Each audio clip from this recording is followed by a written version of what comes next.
So the Sims team released 2 new kits, I believe on Thursday last week, and I thought it would be really fun to do something fun and never before seen on any platform for content or social media ever. We're here for a kit overview, okay? I'm dropping all the pretense. The 2 kits, Storybook Nursery and Artist Studio, looked really cool, but they came out while I was at TwitchCon. So I'm a little bit late doing a review, but I hope you enjoy it anyways. I'm going to take you through all of the items that came with the kits and then do a quick little room build to see how they can be used in game, and then sort of give my thoughts, and hopefully we'll see if you might be interested in getting the kits for yourself. But before we get into the video, if this is the first time you've seen my face, hi, hello there. My name is Garrett. My pronouns are he, him, and I'm a content creator who plays a lot of different cozy games, but mostly The Sims 4. If you're interested in finding me elsewhere, check the description below for my links to Twitch and my various social media platforms where you can talk to me, because who doesn't want to talk to me?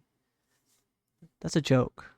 I just want you guys to know that, okay? Anyways, without further ado, let's get into the video. All right, so here we are in the game. As you can see, I've used the pack filter to filter through everything to only include the items from Artist Studio. If you're not already aware, kits are the smallest thing that we get in the game. They focus on one specific area, either building, cast, or gameplay, and they add just a couple items that all revolve around a specific theme. Obviously, the Artist Studio is, say it with me, an Artist Studio. You're a genius. You got an A+. Congratulations. So right here I have the one wallpaper that we got with the pack, which is called Down to the Studs. I wasn't initially a fan when I saw this on Twitter, but looking at it in the game, I kind of like the vibe. It's giving grungy in a fun way. It kind of is giving unfinished basement or garage potential. We could be getting cars. We could be getting cars, team. This is a hint at cars. But overall, yeah, I think this wall is really cute. I don't know how often I would use it, but in the grand scheme, I like it.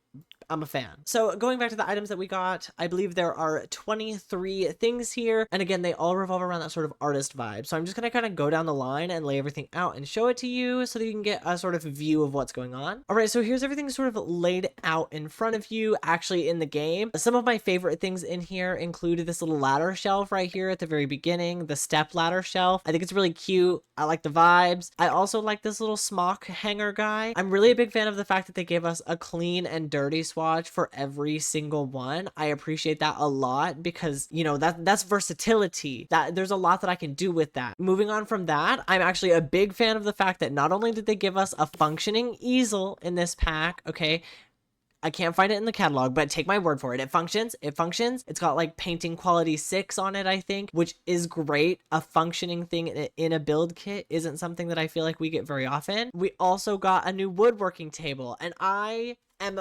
extremely partial to this woodworking table. The other one is great for what it works for, but this looks so clean, and I know that's not really the point of a woodworking table, but something about it looking so clean and like finished as opposed to the sort of rustic vibe that the other one has brings me a lot of joy. And then again, we have it looks like clean and sort of dirty like paint covered swatches for that item as well. You can also see right here that they gave us a lot of different clutter items. We have these little paintbrushes, we have this stack of books. I really like this stack of sketchbooks. As someone who, when I was younger, bought a sketchbook and I'm like, I'm gonna be an artist, this speaks to me because I imagine, this is my headcanon, that a lot of them they're kind of empty. And then of course we have this little guy right here. This is funny to me as much as it's like a piece of clutter. I'm also like, this is hilarious. It is the stereotypical like, oh, I'm gonna do a realism painting, let me paint this bowl of fruit. So that's just a little haha hee hee for me. And then I also just kind of like the vibes of this backdrop. I don't know if it's like something that I'm gonna use a lot because it's just kind of here, but I like the vibes and I like that they included it specifically for sort of artist sims, your artistic sims. I think it's a really great addition. If you're someone who likes to play with the art mechanic a lot and likes to have your sims be like really into like painting and drawing and things, I think I would suggest this kit if you got $5 just laying around. Why not? Feel free to do it. All right, so moving on to the Storybook Nursery kit, it does look like we got a total of 24 items in this one. That is kind of a lot, I'm not gonna lie, compared to some of the other kits that we have, so I'm a big fan of that number. And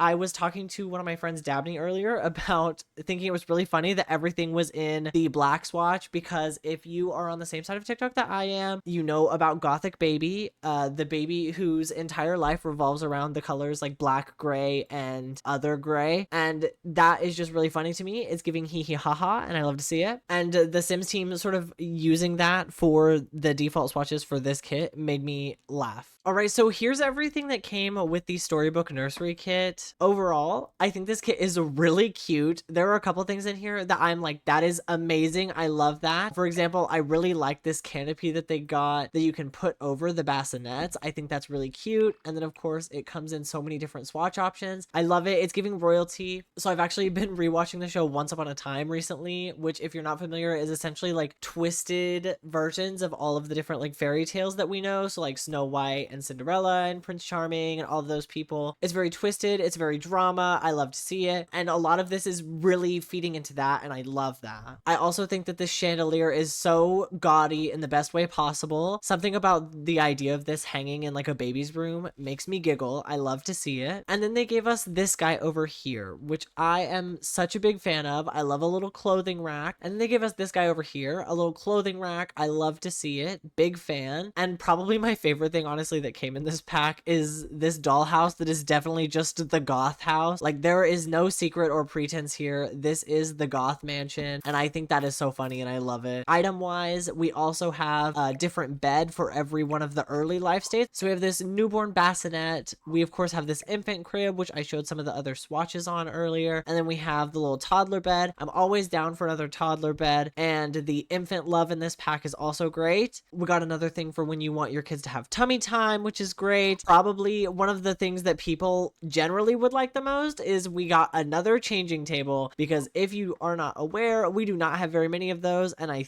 think, yes, I checked and it looks like the only changing tables we got, this isn't the only one we have. I'm not sure why it's the only one that's showing up, but the only changing tables we got are with Growing Together. So if you're not ready to drop $40 on an expansion pack and you want a changing table, this one does come in a lot of cute little swatches. And if you like the different swatches that it comes in, then feel free to grab this kit so that you can have a changing table of your very own. Now it's time for my favorite part, where I get to move on to the section of the video where I use the items in these kits to see what kind of room I can create. Starting again with Artist Studio, I'm going to use base game floor because there was no flooring that came with the pack, but everything else should be specifically with Artist Studio. So I'm going to grab the wall and use that. And then we're going to go in and do a little bit of furnishing. And right off the bat, I think I do want this to be a sort of well-loved space, if you know what I mean. So I will be leaning into those sort of paint covered swatches. But before I do that, I think it might be easier to go ahead and just like place down some of the stuff that I want to put in here. So like put in this little pedestal, give them a spot to wash their paint brushes, and then I can go through and change all of the swatches to better suit that vibe that I'm going for. I'm not sure if I'm going to use everything that came with this pack, obviously, because, you know, this room is only so big, but I think that I have the opportunity to use everything. I feel like there's definitely enough space, so I'm gonna try. I think it'd be really fun actually right here to have this little area that's set up for realism painting, like I was talking about when I was going over this kit briefly, and to take this little bowl of fruit and put it right there, and then boom, it's set up for your sim to paint from reference, and they can be like every other artist in every movie ever. Obviously, because it's an artist and they don't know how to be clean in any way, shape, or form, I'm going to throw around a couple of these. Even by the sink where the brushes are theoretically clean, there are paint splotches. And I think it would be really smart to change up the swatches that I use just so that they're not all the same. Maybe I've got a lot of white paint happening over here. Maybe they were working on something. Got some other things happening over here, but it's not as much because this is where the woodworking is. You know, we're going for realism here. Clearly, this is all about realism. Maybe over here, it's not even paint. Maybe theoretically, this is all, it's just a bunch of the, you know, dust from making this absolute work of art right here. You see this? You see this? Again, we're here for realism. I hope you guys are seeing the realism right now. And then of course we can throw in some of this artwork right here. This sim works so hard, okay? They want to display some of their works. Maybe these are unfinished. Maybe they're some of their best-selling prints ever.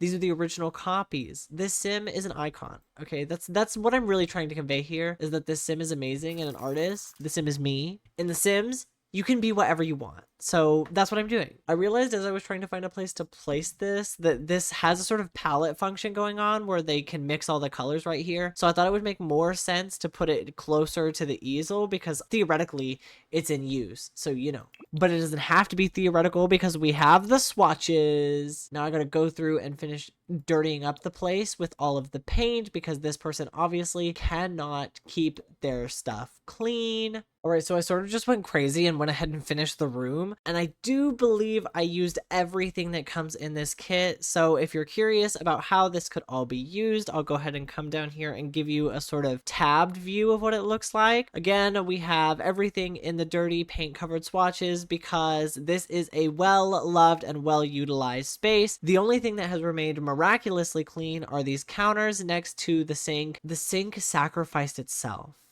And that's the story that I'm trying to tell here, okay? All of these objects in this room sacrifice themselves so that these counters can remain clean and spotless. Because when guests come in through this door right here, the first thing they're gonna see is these counters and they're gonna think, wow, this person has their life together. They're keeping their space so clean. And then they look around and that idea falls to shit. But what are you gonna do? Anyways, that is the end of the art studio kit. So now let's move on to my storybook nursery. Okay, so initially I was really going to lean into that gothic baby sort of vibe that I was talking about earlier, but then I realized that that's low-key the default swatch on everything, and I wanted to make it a little bit more of a challenge, so I decided to reapproach with the idea that I would make Mortimer Goth's nursery. So everything is going to be giving the vibe that like Mortimer Goth is the one that was raised here. So this time I do kind of want to take the room chunk by chunk. So right now, for example, I am doing the section where the bed is sort of going to be so that I can really focus on this area and get it looking the way that I want before I move on to something else and stop talking, and then I have to cut a huge portion of my creation like out of the video, and then you guys are like, how did you do that? What happened? How did we get here? Because I forget to talk for like 30 minutes. Okay, so tentatively this is all I really want in that sort of sleeping area. I think it's really cute that it's against the city skyline wallpaper that we got with the pack, and then it's very simple, it's very elegant, and of course I'm gonna change the swatches. I just want to place everything down to see if I like where it is. Okay, so I didn't put windows in the art studio room because in my mind that is all happening in a basement, but this is a place for a baby child. And while it is tempting for me to make it dark and gloomy, I am going to offer sunlight. Children need sunlight to photosynthesize like plants. Now I do want to take this sort of bump out section to make, now I am going to use this bump out section right here to make a sort of seating area where I can put this chair. Maybe this is the only reason I included the bump out was for the idea of using this chair, but you have no proof, mind your business. And also, so what if it is? This is my build. I hope you enjoy. I hope you like it. Thank you. Thank you for being here. As I was trying to figure out how I wanted to put some of the other stuff in this room, I realized that as much as I don't want to, I'm going to have to move a window right here so that I have more space to work with because some of these items are really big. Like this just takes up a lot of room and I don't want to put it right here. So we're putting it right here instead. And then of course we do some quick and simple clutter with these different like clothes that they gave us. And then this, I think it's a diaper bag. Yes, it is. Look at that. And we can even put one of these just hanging out right here. Actually, that's ugly and I hate it. So we're gonna not put that right there. In fact, it's not gonna go anywhere in this build. It doesn't deserve to be highlighted in this build. And that means I actually do get to put this window back, which I am very thankful for. So thanks for that. And of course, how could I not include this chandelier? Are you kidding me? Look at this. Do you see this right now? I love this. All right, and now comes the fun and easy part where I get to change a lot of the swatches around and then be like, wow, look, it's beautiful and amazing and it's done. No, but for real, this is a cute little room. I think that the only problem I really have with this room in particular is that the shell is a little bit too big, but I wanted to use the exact same sort of room shape just to show you guys how these kits can be used in different rooms in your house, because maybe you have one room and you're trying to use it the way that it's shaped without changing the entire structure of your house, because that is a lot of work. Here it is right here. You can see that even with the big room, maybe it looks a little bit empty in the middle, but I'm sure you've got some other things, you know, toys and clutter from the base game that you can include. Maybe you've got some stuff from your family, but I wanted to limit specifically to the kit itself. Anyways, here's what we have. This one is of course for the Storybook Nursery kit. I think this room looks really cute. I like that I was able to find a way to include the little goth dollhouse. I did have to size it down a little bit, but I always do that with dollhouses because they're still still functional even when you size them down. So if you also think it's just a little bit too chungus for you to use it, feel free to just hit that little bracket key and make it size down just a little bit, and it's okay. And with that, I think it's time for me to close out this week's video. Thank you guys so much for taking the time to watch. If you like what you saw, feel free to check the links in the description to join me on Twitch or in my Discord, where you can hang out with me more and see more of me. Feel free to let me know what you thought of the kits in the comments down below as well while you're down there. Thank you again so much for watching this week's video, and I will see you all in the next one.